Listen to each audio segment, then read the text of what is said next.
ખેતી માટેની છે વ્યવસ્થિત બોલજો. ઓકે. જો હું જેતપુરમાં ગયો તો હું ડાયરો કરવા માટે. ડાયરો કર્યા પછી મને પ્રતિભાવ મળ્યો, ખેડૂતનો પ્રેમ મળ્યો એટલે મને એમ થયું હું ફરી વાર સાવણીમાં જઉં. સમર્થન આપ્યું સાવણીમાં, બીજી વાર ગયો સમર્થન આપ્યું સાવણીમાં, ત્રીજી વાર મને ના પાડવામાં આવી આગેવાનો દ્વારા. ખેડૂતને ખેડૂત ના પડતા, આગેવાનો ના પડે. એમને શું તકલીફ હોય કે ખબર તમે ન આવતા. એટલે પછી કીધું હવે ખેડૂતને હું જાણતો કરતો મને આવા ના પાડે, કારણ ખેડૂત મારી માથે નો ઓળ્યો ગોળ્યો નાખે કે મને આવવાની ના પાડે છે જેતપુરમાં. ના પાડવાનું કારણ ખબર નથી પડતી શું કારણ છે. ના પાડે છે કંઈક તો કારણ છે જ તે. કારણ કે મિટિંગ કરે છે એટલે કે તમને ના પાડી છે. મિટિંગ તો જાહેરમાં થવી જોઈએ, બધા ખેડૂત સાંભળીને થવી જોઈએ, લાઈવ થવી જોઈએ મિટિંગ, ને વિડીયો ચાલવો હોવો જોઈએ લાઈવ. સાનિમાની મિટિંગ શું લે કરવાની? એવી કેવી મિટિંગ કરો તમે? ખેડૂતને ખબર ન હોય એવી? ખેડૂતને ખબર હોય છે તમે મિટિંગ, તમે આગેવાન છો.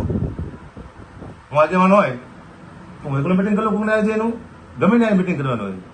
આખી સમિતિની મિટિંગ કરે તો લાઈવ થવું જોઈએ, એમાં શું બોલે છે બધાને ખબર હોવી જોઈએ. એવી મિટિંગ કેવી છે ખાનગી થાય?